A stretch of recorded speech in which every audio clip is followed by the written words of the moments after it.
Hello, all, and welcome back to my YouTube channel.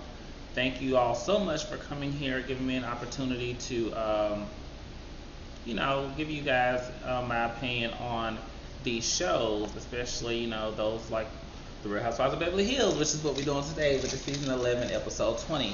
I'm sorry for my presentation and everything just been a mess, you all, when I tell you this move is kicking into high gear as I move out in literally, what, today's Thursday? 3 days. So everything is really in high gear. This all is coming down today. Is Everything is a mess. So I'm here. Um, so let's do this and let's make it a good one. I honestly didn't write many notes for this episode, to be honest. Um, Everything centered primarily at around Crystal's New Year's party. So let's just go in and let's start off. So we start off with Dorit, and she's just with her kids. Excuse me, it's kind of like the panning to different houses. Dorit has beautiful children. I think that's real cute. A lot of them, I love seeing these housewives as mothers. And not saying that they have to be mothers to be seen like, as good people, but just the way that they are with their families and their children versus with each other, it's good to kind of see the other side, which brings about a human aspect. We then go to Lisa, and she's looking at pictures that Harry has taken and stuff like that. So they're just kind of, going over some photos. But we see Erica and Crystal meet up. They meet up at the restaurant where Crystal is throwing the New Year's party. And let me tell you, y'all, Crystal has pull, and you can tell she has pull because of her husband. I mean, like, come on now, you're not filming, Jesus Christ. You are not shooting. What in the world? You are hosting your party at the restaurant that was on Kill Bill. Like, good stuff, good stuff. Loved it all the way around. Crystal just turned 38, and she and Erica, they're just talking about, Chinese New Year, what it represents, what's going to be going on, and Erica's trying to fish around for what it is that Crystal's going to wear. But Erica lets it be known to Crystal that, she's still mad at Sutton. That she's still mad at Sutton and she's not over it. We all know that and knew that based off last week's episode anyway, but my thing is, I don't like when people say, "Oh, great, let's move forward or let's let this go," but then they continue on with it anyway. That's what Erica's doing. If you're gonna let something go, let it go. If not, then stop. And I think that's all it is. But to each his own. So then we pan over to Kathy. We see that we're looking at her. They call it a spec house, I guess. I don't know what the spec part means, or if I missed it, but I know that this is a house that she's flipping basically. She and her husband bought it because they were renovating it for themselves. However, her husband says, why, he likes the house that they're in. It's their perfect home, so now they're going to sell it. It's 18,000 square feet, and they're selling the house. It's $53 million. Yeah. And Sutton was like, "This is the poorest I've ever felt." She said she felt poor in the kitchen. Look, y'all, that's a big old house, and I can't lie and tell y'all that I don't want a sizable home. As you all know, that I'm getting ready to purchase a home. Well, I'm going to start the process next month to purchase a home, and I have looked at some fixer-uppers that I want. That's definitely somewhere in like the $100,000 range, and they're kind of like 6 bedrooms or 5 bedrooms and like 3,500 square feet or something like that. Like, the reason that I want a house like that is because I want to like kind of reshape it as well. But that's not too much. I'm still young, and I plan to have a family, room, and a house to grow. Kathy and her husband are more mature in age. Their children are grown and on their own.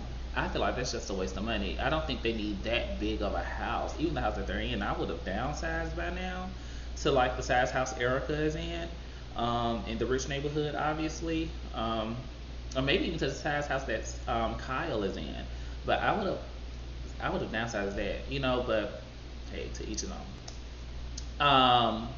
But Sutton and Kathy are talking, and Sutton said she felt like she was in a good place with Crystal, but she was apprehensive about Erica because she's just not sure of where to go with it because Erica talking to her came out of left field. That's a gut feeling, and a lot of times we do not need to judge. I mean, not judge, second guess our gut. Our gut leads us in the right direction. And a lot of times that's where a lot of us mess up. I was one of the people who do that all the time, where I would second guess my gut. And it's because I was conditioned and trained and believed to think that my gut reaction is wrong and my perspective is wrong. And a lot of times that's what happens with people. We're trained to believe our gut reaction is not going to lead us in the right direction. So we second guess it because that's how people used to manipulate. And so, Sutton, please follow that gut. So Erica, Lisa, Kyle, and Dorit meet up for dinner. I thought it was too funny. First of all, Kyle bought a Birkin bag. I think there was a Birkin bag for like $22,000, $23,000. And the lady set a chair out for Kyle to put her bag on, but she pulled it away from Dorit with her $4,000 Louis Vuitton bag, I believe. I thought that was too hilarious, but I also think it's interesting that in these areas, the waitresses and waiters already know to pull out a chair for the purse. That is some funny stuff to me. I don't wear purses. I do have friends that wear purses. Like I think it's the Tetras. I don't know the name of the company. I don't want to mess up, but it's that tea bag. It's a black-owned business. A lot of people are buying those bags now. They're not as expensive as like the Birkins and Louis and things of that nature. I've never gotten into bags. Never gotten into bags. To me, I'm like, that's just too much. But I do want to buy a Merce. I think I'm going to go ahead and get me a Merce one day and call it that. But anyway, so here go Kyle being Miss. Let me tell you something. Kyle is a master manipulator, and she's very messy, and she does it well. We can see it, but in the moment, the way Kyle likes to frame things is like she's doing it out of concern, or that she's making it a joke. Oh, or lastly, she just wants people to be honest. But it's her way of manipulating the situation to bring about mess. In this whole season, look y'all, I saw the previews for the reunion. I don't even care for Erica like that, but I'm happy that she's calling Kyle and Dorit out. They sat there and tried to make it seem as if Sutton is the only one that's doing all this stuff. And the whole time, look at what you're saying and doing. Look at what Dorit is saying and doing. So I just, the fact that Kyle wanted to sit at that table and say, well, I did talk to Sutton, and Sutton said that she doesn't believe you, that it doesn't make sense. Like, why would you do that? What was the point? Like, what was the point of doing that?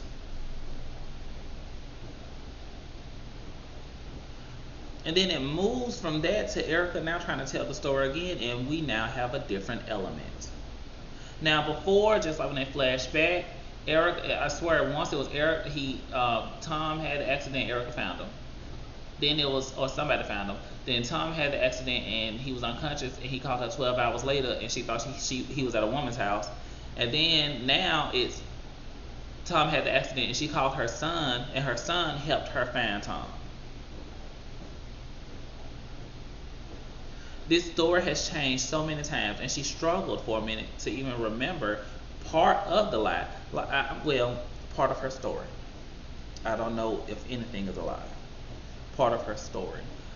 What I want Erica to know is just that the elements keep changing. That's what makes people question what she's saying, is the elements of the story continue to change. But Kyle brings up a point about Erica's captions online and how it will look in court. And Erica was saying, yeah, she trolls the trolls. But I'm just like, you may be trolling the trolls, but you're going to be in the court of public opinion. Well, you're in the court of public opinion now. You're going to be in the court of law soon. And that's not going to pan out well for you. Just like, I think it was Mauricio, PK, Kyle, everyone's saying that stuff does not pan out well for you. Now, if it works for her, hey. But it makes it appear as if you don't care. Like you don't care about the victims, you don't care about anything that happened. That's what it looks like. It looks like she does not care. So we switch over to Garcelle, and we find out that Garcelle went on a date, and she said that it wasn't going to work out. There was no chemistry and things of that nature. We saw the flashback, no chemistry at all. Definitely wasn't going to work out. So Garcelle, I want you to go back with. You need love in your life, Garcelle.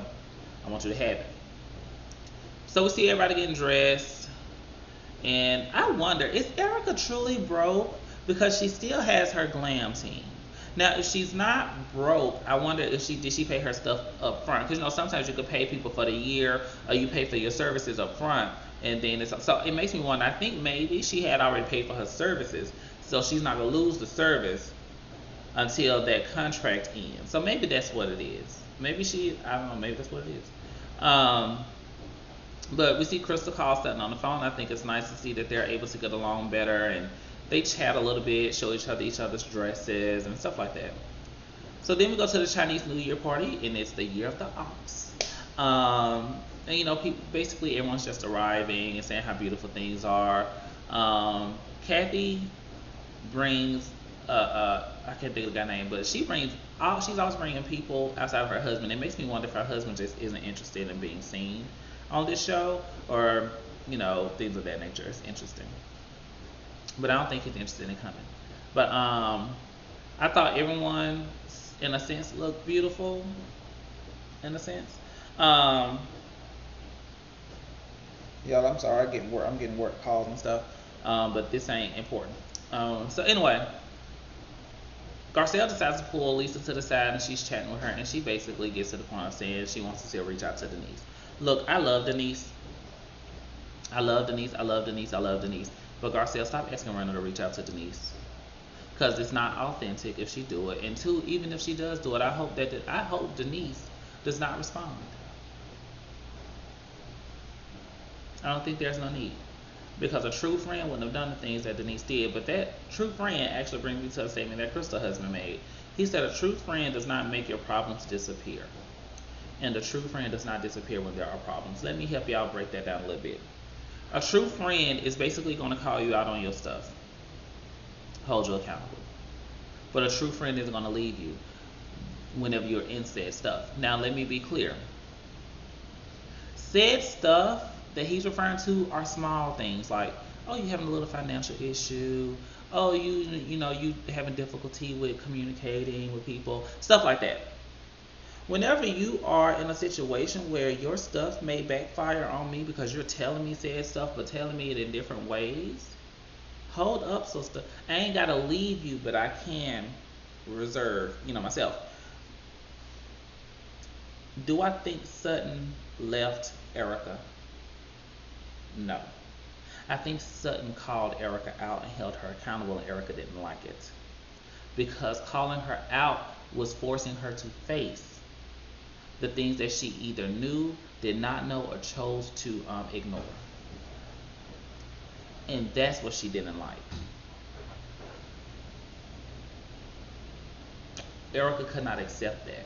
She couldn't handle the problem of basically that statement of, a true friend does not make your problems disappear. No, they do not. They're going to call you out on it. Your problems will not disappear. She couldn't handle that. That's the biggest issue. But we're sitting there, and they're all talking at that point. We learned that in preparation for Chinese New Year, you have to clean your home, cut your hair. You can't swear the day of. You can't sweep or take out the trash the day of, and things of that nature. So after all that goes down, they feed the animal, which is a dragon. They feed the dragon when the dragon come out to $2 and things of that nature. And Kyle decides to bring up something with Erica and Sutton. Kyle is messy, and she tried to do it in a jokingly way. That was that joking way she tries to do it. So messy, that's so nasty, and she did it just. It's almost like she wanted mess to happen. But Sutton handled herself well. Sutton spoke eloquently, and when she talked to Erica, Erica did not respond, which made it awkward at the table. Look, you don't have to respond to people in a way of acceptance. You can say thank you for saying that, right? Or, I heard what you said. Thank you for saying that. I appreciate you saying it. You don't have to say you forgive or anything of that nature, but it makes it awkward when you sit at the table in silence, which is what everyone was looking kind of like, well, darn, say something. Like, she's like, why are y'all looking at me? Well, she's talking to you. Say something. Something. Because it's not about you, and that's what you turn around and did. Cal, first of all, made it about y'all. And then when Sutton at least reached out, you turned around and made the moment about you. It made it a little cold and negative. So they all go outside, and they're basically just chatting it up and all that stuff. And Sutton says basically we need to talk. Erica says she's not ready. That is fine. and so be it. So next week is reunion. That's when we're about to get into the nitty gritty of things. It's a 4-part reunion. I probably will say it could have been a 3-part or maybe even a 2-part. We don't know, but they're making it 4, so we're gonna see. So this is gonna be interesting. Okay, y'all. So I know I gave y'all 15 minutes. I'm yawning. I still have to work today, but let me go ahead. I gotta finish packing stuff up, moving stuff around, and I will get back to you all later. Peace. Have a good day. So please like, comment, subscribe, hit the notification bell, and share my video. Thank you.